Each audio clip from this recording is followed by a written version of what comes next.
My name is Stella. I'm 36 years old, and on an early summer Sunday evening in Santa Barbara, I realized I was no longer part of the Hayes family. I came to my brother Marcus's 45th birthday party with a carefully chosen gift. A Mont Blanc pen engraved with his name. I wasn't there to impress anyone. I just wanted to show up as a normal, respectful sister, and be treated as such. The party was held at my parents' new estate, a 2-story beachfront house that used to be our childhood weekend retreat. Now it had been repainted in stark white, strung with outdoor lights, and catered by a private chef.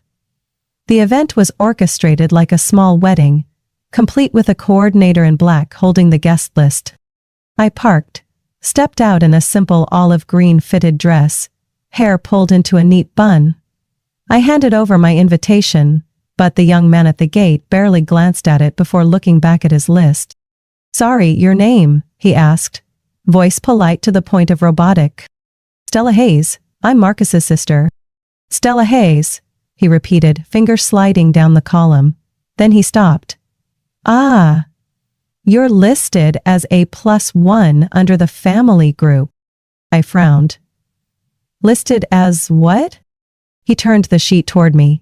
Under Hayes family, there were Marcus, my mom Judith, my dad Kenneth, our cousin Crystal and her husband. Even their Pomeranian had its own line. At the very bottom, in smaller font, +1, under family group. I let out a dry laugh. "So, I'm below the dog?" He said nothing. I pinned the guest badge to my chest and walked through the gate like a stranger. Classical music mingled with lavender-scented candles. The backyard was tented, carpeted with artificial grass, and the tables were arranged in a neat U-shape. I glanced around. A few people gave me brief looks, then quickly turned away. No one in the family came to greet me. I found my table, number 9, tucked against the fence near the portable kitchen. My chair was slightly crooked, the napkin hastily folded like someone had tossed it there. The water glass had lipstick on the rim. I stood still for a moment, something heavy settling in my chest.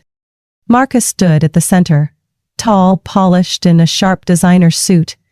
His wife Bianca stood beside him, wrapped in a tight red dress tailored for the occasion.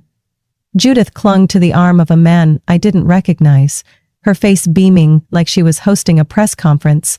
My father sipped his scotch, completely at ease. No one looked at me. No one said my name. When the event coordinator called the original members of the Hayes family for a group photo, I stayed seated, pretending to check my phone. But I watched them line up, posing carefully. No one asked where I was. Not one glance searched the room for me. I swallowed the rising sting in my throat.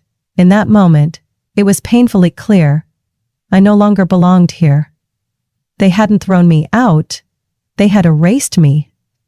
No words, no argument, just a guest list and one quiet line of fine print had done the rest. I didn't leave the party. But from that moment on, I began to leave the family. From the inside out. The main event began at 6:30 p.m. Just as the sun slipped behind the western hills of Santa Barbara, leaving the sky a soft amber glow, like wine swirling in a glass. I was seated at table 9 when the stage lights dimmed, the jazz music faded, and the MC's voice rang through the microphone. "Please welcome to the stage, Stella Hayes." I looked up, startled. No one had told me anything, no heads up, no instructions. I hadn't prepared a word. All I felt were dozens of eyes turning toward me. A few scattered claps followed, the kind people give when they expect a performance. I stood, adjusted my dress, and made my way onto the small stage set up in the backyard. The spotlight swept across my face, hot and blinding, just like my mother Judith's gaze from the front row, seated beside Marcus and Bianca. I barely reached the mic before she jumped in, cutting me off with fake enthusiasm. "Before Stella shares a few words, I'd love to tell you all something special." She turned to the crowd, smiling like she was hosting a talk show. You know, the best gifts don't come in boxes, they come from the heart. Light laughter rippled through the guests. I held my breath. Judith continued, glancing quickly at me before settling her eyes on Bianca. Bianca and Marcus have only been married 2 months. They're starting their life together. And Stella, our dear Stella, owns the loveliest condo in Santa Monica. 2 bedrooms, ocean view balcony, beautifully furnished. Perfect for a young couple. My chest tightened. And Stella told me, she went on, that if Marcus and Bianca needed a place to begin, she'd gladly give them the condo. Isn't that right, sweetheart? A gasp moved through the crowd. Someone whistled. Another raised a glass. I froze. No, I never said that. I never offered to give away the home I'd bought after 10 years of saving and working 2 jobs. I turned to my mother. I never said that. She didn't blink. Come on, Stella, don't be shy. You've always been generous. I looked at Marcus. His head was down. Bianca squeezed his hand, lips tight, suppressing a smile. That condo is mine, I said calmly, no microphone needed. My voice carried anyway. No one discussed this with me. This is not a gift. Silence spread like a spilled drink. A few guests discreetly lifted their phones. Judith blinked slowly, her smile faltering into something rigid. You're making a scene, Stella. This was just a lovely gesture. Families support each other. I stepped back from the mic. Call it what it is, Mother. This is manipulation. It's public humiliation. No one came to my defense. No one stood up. Just silence. The suffocating kind, from people who came to watch a free tragedy. I left the stage, not in a rush, not panicked. As I walked past the head table, Marcus pretended to focus on his embroidered napkin. Judith stood frozen, gripping her champagne flute so hard her knuckles went white.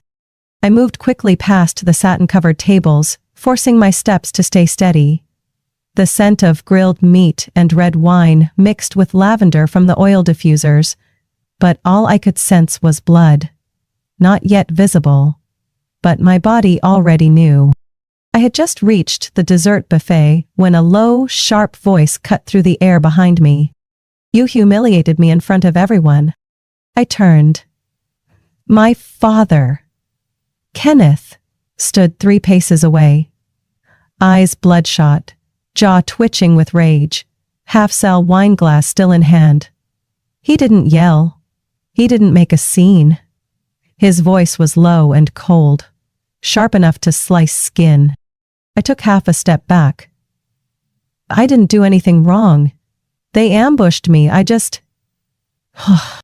Crut. It wasn't a slap. It was the sound of glass hitting bone. I didn't have time to react. The wine glass in his hand shattered against my temple. Half of it hit the grass. The other half left a gash above my cheekbone. Someone gasped. Silverware clattered to the ground.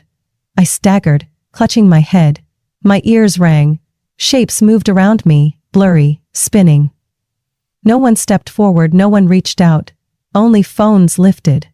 Pale camera flashes lit the darkness. Judith rushed in from across the yard, not to check on me, but to hiss at Kenneth. Are you crazy? People are filming. He stared me down, voice shaking with fury. You betrayed your blood. You're no longer part of this family. Warm blood dripped from my face, soaking into my dress. A man in a blue suit murmured, Someone should call 911. No one did. Marcus stood frozen, gripping his whiskey, eyes fixed on the ground. Bianca adjusted her dress strap and turned away. I exhaled, scanning faces both familiar and strange, and in one crushing moment, I knew none of them would leave their seats for someone like me. I straightened up, head pounding, visions swimming. I looked my father in the eyes. Thank you for giving me your final answer. Then I turned and walked. I didn't run. I didn't cry. I just walked. Past the tables, through the trellis gate lined with bougainvillea, and out of the party where I once believed I'd always have a place. Outside, the sky had gone dark. A cold ocean breeze sliced through the cut on my head. I called an Uber with my free hand, blood still trailing down my face, like a punctuation mark on a sentence I never agreed to write. The driver hesitated when he saw me. I said only one sentence. I was assaulted, at a party, by my family. He didn't ask another question. At Cottage Hospital's ER, I filled out my own forms, pressing gauze to my wound as the nurse took my information. "Is anyone here with you?" she asked, her voice like silk thread. I looked her in the eye. No one. She didn't look surprised, just nodded, like she'd seen it far too many times. I lay still under the fluorescent lights, pain pulsing with every heartbeat. And I realized they didn't just want my condo. They wanted to steal my voice, my dignity, and my existence, right there, under the spotlight, in front of everyone. 3 days after the attack at the party, the wound on my head had taken 7 stitches. The skin still throbbed every time I tilted, but the silence from my family hurt more than anything. Not a single call. Not a text. It was as if I hadn't been there that night. Or ever, really. I was staying at my best friend Alina's apartment, crashing in her living room, which she quietly turned into a refuge for me. Every morning, she left a hot cup of coffee on the kitchen counter, along with a sticky note that simply read, "Don't let them teach you to be silent." On Wednesday morning, as I was repacking my bag to head back to my Santa Monica condo, my phone buzzed with a call from San Diego. "Hello, may I speak with Stella Hayes?" This is she. "Hi, I'm Kelly Lynn from Sapphire Realty. Just confirming the 2 p.m. showing today for your unit on Ocean Crest Drive. If you can't be there, we'll use the temporary access code for entry." I froze in the middle of the kitchen. "Wait, which unit are you talking about?" 3421 Ocean Crest Drive. Unit 406, is that correct? I forced my voice to stay calm. I never agreed to list the condo. I definitely didn't schedule any showings. There was a pause on the other end. "Fine. I see. Well, according to the system, the listing was created 3 days ago, under co-ownership with a Kenneth Hayes. The uploaded documents include a digital signature that matches an ID on file." I felt like someone had poured a bucket of ice down my spine. They had accessed my information and were trying to legally steal my home. I hung up and immediately called my attorney, Brendan Miller, who had handled my condo purchase 2 years ago. "Stella, do you still have your original deed and transfer documents?" "Yes, hard copy and scanned." "But there's something serious, Brendan. They've listed my condo, and I never gave consent." He took a breath. "Do you suspect someone in your family took a spare key?" Then it clicked. A week before the party, during lunch at my parents' house in Newport Beach, my dad had carried my purse out to the car by mistake. When I asked, he shrugged it off. "Thought it was your mom's. They looked the same." I had laughed. Never thought twice. But now, every piece fit together. "I think he took my spare key then." Brandon was quiet for a beat. Then, "Meet me at your condo in an hour. Bring everything." I got there first. There were fresh scratches around the lock. Small, but new. As if someone unfamiliar had tried using a key. Brandon called a locksmith on the spot. As the man dismantled the lock, I stood beside the door, gripping my documents, lips trembling with fury. "I can't believe they went this far," I whispered. "They hit me, erased me from every photo, and now they're trying to sell my home?" Brandon didn't look at me, but his voice was steady. "They're not the first to try something like this, but they'll be the last to do it to you." Once the locks were changed and a deadbolt added, I sat down on the hardwood floor, staring at the walls. The picture frame still hung. The scent of cedarwood candles still lingered. But it didn't feel like mine anymore. This wasn't just my safe space now. It was the battlefield. I looked at the front door, square and silent. If they wanted a war for what didn't belong to them, I wouldn't retreat. Not this time. On Monday morning, just as I was about to leave my apartment for a meeting with Brandon at his law office, my phone buzzed with a message from my mother. It wasn't cold or passive-aggressive like usual. "Stella, I want to see you. No Marcus, no one else, just me and your father. We need to talk. Please. Don't bring your lawyer." Below was a heart emoji. The first one she'd sent in years. I read it over and over, cautious to the point of absurdity. But I kept reading it anyway. Brandon looked at me as I explained. "They're playing the emotional card," he said. "Want to guess what's waiting for you?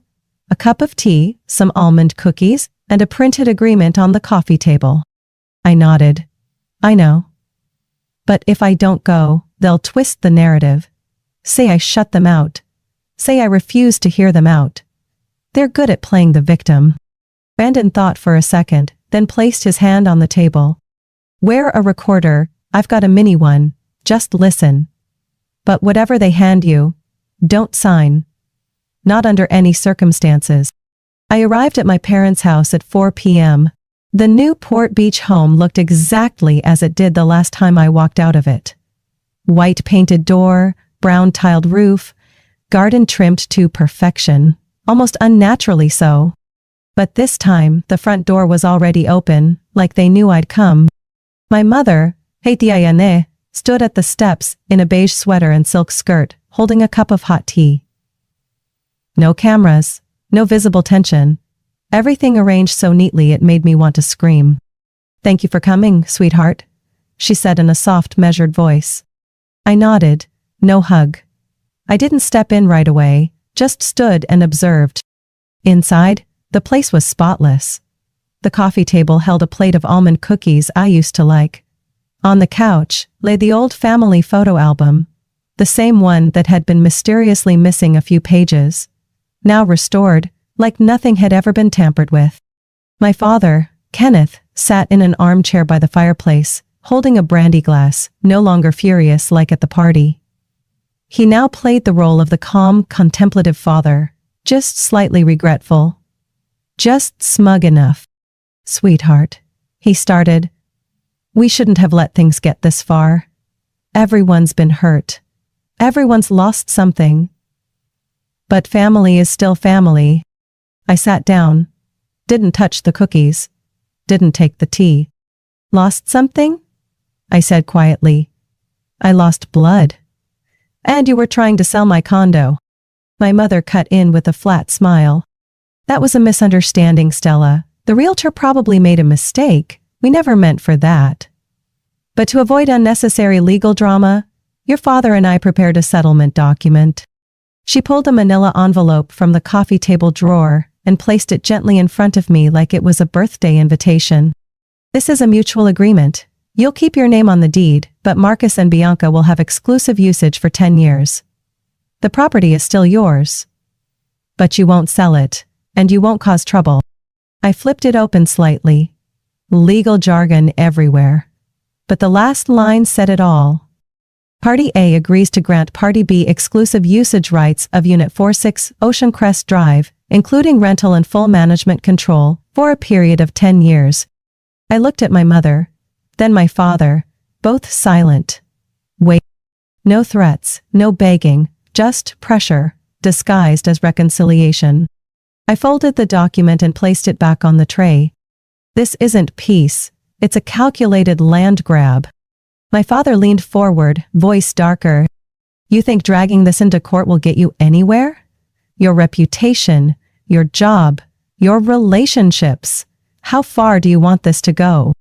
I stood up and reached into my bag for the tiny recorder I'd switched on before stepping inside. I placed it right in the center of the table. "I don't want anything to go anywhere," I said. "I just want to leave here with evidence." My mother's face turned pale. Kenneth's grip tightened on his glass, and the faint clink of crystal echoed like a gunshot in the stiff room. I didn't need to say another word. I walked out of their house without a goodbye. Peace wasn't in that living room. It was waiting for me. Behind the court documents I was ready to file. 4 days after the reconciliation trap, I sat in Brandon Miller's law office in the Santa Monica Financial District, flipping through documents, my head tight with a rage I'd kept buried too long. Brandon had just uploaded the audio recording from that meeting to secure storage when he slid a fresh file across the desk. "Do you remember the house on Pinewood?" he asked. "The one your parents have lived in since 2012? I frowned. Of course. Back then, they were in financial crisis. Marcus had just lost his job. They defaulted on the mortgage. I helped them save it." Brandon nodded. "Right. And I just rechecked the deed. Stella, that house is still in your name." I froze. "What did you say?" He turned his laptop to face me. On the screen was a scanned copy of the 2013 property transfer. The registered owner, Stella Hayes. They never requested a title transfer. No quitclaim deed, no written agreement, nothing. Legally, you're still the sole owner. I leaned back, as if someone had hit me. They'd lived there over a decade, decorating, hosting parties, taking photos and calling it home. But the house was mine. "Do you want to move forward?" Brandon asked, his tone as casual as if offering coffee. I didn't answer right away. I stared out the window, where sunlight bounced sharply off the glass towers. I thought about the glass to my face, the condo nearly stolen, the agreement, wrapped in almond cookies and fake smiles. "File it, as fast as you can." Brandon nodded. "I'll file for unlawful occupancy within 48 hours, no notice needed." That Saturday morning, I received a text from his office. "The court approved. Eviction is effective 72 hours after posting." 3 days later, as I was making coffee in my quiet condo, my phone rang. It was Brandon. They got the notice. Local sheriff delivered it in person at 8 a.m. I thought I'd feel triumphant. But what I felt was silence. Cold and thick. No kind of justice feels whole when the people losing are the same ones who once held you during a fever or strung Christmas lights with you as a kid. That night, I got an anonymous text. A short video clip. It showed Kenneth, my father, opening the front door to see the sheriff holding paperwork. His face froze like he didn't understand what was happening. Judith, behind him, yelled something unintelligible, her hand trembling as she saw the sealed yellow envelope stuck to the door. I didn't rewind. I didn't save it. I watched it once, just enough to know justice had arrived, without slamming fists or shouting voices. The next morning, Brandon sent a photo. The Hayes nameplate had been removed from the gate. No protests, no appeals, no apology. They'd grown comfortable with the idea that I'd always forgive, that I was the good daughter, the one who never pushed things too far. What they didn't realize was that line had been shattered the moment they dared to call theft a gesture of love. I stood up, poured another cup of coffee and placed my hand on the wooden kitchen counter, where morning light poured in, soft and golden. No one could force me out of this space again. And I didn't need anyone else to tell me I belonged here. I no longer needed anyone at all. 1 week after the eviction order was enforced, I had barely stepped outside. Not out of fear, but because, for the first time in years of playing the resilient daughter, I was finally allowed to exist in a silence no one could breach. On Saturday evening, as I reorganized my bookshelf, my phone buzzed with a message from someone I never expected. Bianca Hayes, Marcus's wife. We were never close. Since the day Bianca entered our family, she'd played the role of the perfect background actress. Smiled just enough, spoke sweetly enough to earn Judith's approval. But that night, she sent a blunt text. "I think you need to see this." Attached was a photo of a dark brown leather album placed on the edge of a dining table. I recognized it immediately. The family legacy album. The one my mother guarded like a relic, brought out only for Thanksgiving or Christmas. I replied, "Which album? Why should I see it?" Bianca didn't answer. She simply sent a series of photos. Page 2. Raucous, age 2 on a rocking horse. Page 2. Marcus and Judith in the garden, 1992. Page 3. Kenneth holding Marcus during a trip to Colorado. And so on. Dozens of photos. Each family moment revolved entirely around Marcus. There was no sign of me. Not even a sliver of a sleeve, a corner of my dress, or the back of my head passing through the frame. I clenched my phone. My chest went cold. I wasn't someone who needed to be the center of attention. But I had been there. I remembered. I was the girl with glasses, always standing beside Marcus at Christmas parties. The one who baked cookies with Mom during Lunar New Year. Her so-called stress relief days. The one who cradled our new puppy Dobby the day he came home. My type. When did my mother erase me? Bianca replied after a few minutes. Yes. I'm not sure. But there are signs. She sent another image. A close-up of a page. A subtle distortion in the background, like something had once been pasted and then peeled off. A corner still had dried adhesive. I couldn't count how many times I'd cried over their cruelty. But this time, I didn't cry. I sat still for a long while. Then a memory hit me like a rewound tape. My 11th birthday. I was in a yellow floral dress, sitting between Marcus and Grandma. That photo had hung in our living room for 2 years. But after I left for college, it disappeared. Mom once said, the frame broke. It wasn't the frame. I stood, pulled out the storage bin from under my bed, the one where I kept old photos. Nestled between old birthday cards and my high school yearbook, I found a copy of the album my mom had given me when I turned 18. I flipped to page 5. The same photo Bianca had sent. And there I was, in the far left corner, reaching for a plate of cookies. They hadn't just erased me from the present. They had tried to erase me from the past. I sat there, something heavy crushing my chest. It wasn't forgetfulness. It was a decision. I messaged Bianca again. Why are you showing me this? She responded with one sentence. Because I think you should know they're rewriting history. I set my phone down, opened my laptop. I created a new folder, The Truth.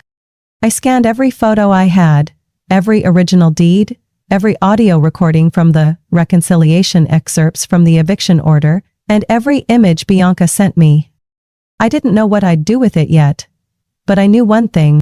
If they were set on erasing me from memory, I'd leave the truth somewhere they could never delete it. I woke up on a quiet Sunday morning, just as sunlight began peeking over the rooftops. The soft gold filtered through the curtains and spilled across the hardwood floor. In my hands was a steaming mug of peppermint tea. On the table, my laptop, left open from the night before.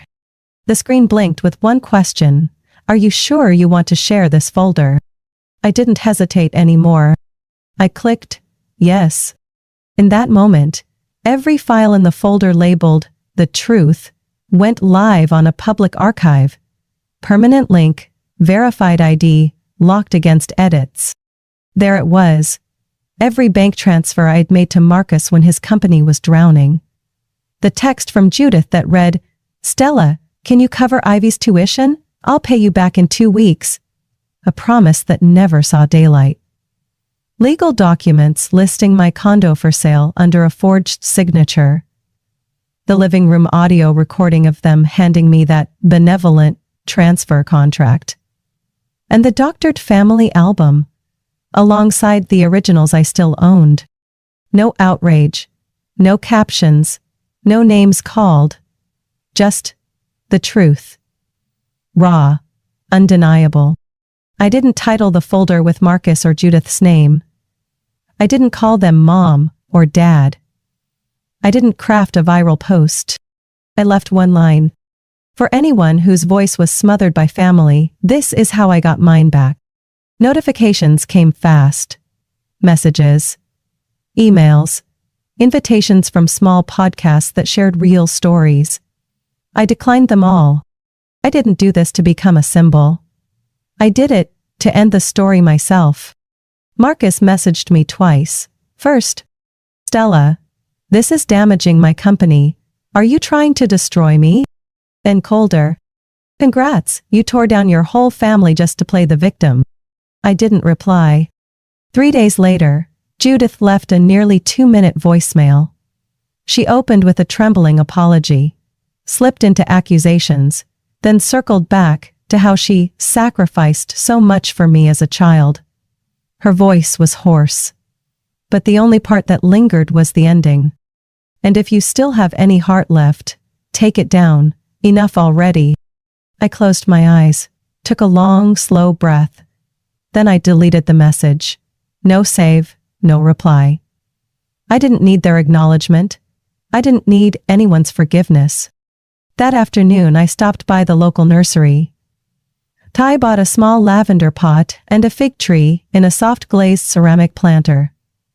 I placed the fig by my window, where the light could drench it daily. Not for feng shui. I just liked how it grew. Upright, steady, needing no one's support. That evening I made dinner with Alina. Lemon garlic linguine with freshly shaved parmesan, fine as snow. We played soft jazz, talked about books, a new documentary, whether to grow thyme or basil on the balcony. I had never felt so allowed to exist. After dinner, I sat alone under the kitchen's amber light. I glanced at the dining table, the one where I used to fold napkins into perfect triangles during holidays, hoping for my mother's approval. An approval that never came, but now, no one got to define me through silence. I didn't forgive. But I didn't hate. I just no longer let them reach me. Not with words, not with tears, not with empty promises. My name is Stella Hayes, and I have returned, not as the obedient daughter, not as the quiet burden bearer. I returned with the full truth, and no one will ever take it from me again. Stella's story is a powerful reminder that sometimes family is the first place where our voice and worth are stripped away. But she chose to rise, using truth and the law to take back control of her life. In the real world, no one is obligated to endure forever. Silence is not a duty, and blind loyalty should never come at the cost of dignity. You have the right to choose peace, even if it means walking alone. What do you think about Stella's decision and how she reclaimed her life? Share your thoughts in the comments below. And don't forget to follow the channel for more powerful stories about family, self-worth, and the journey to finding your true self.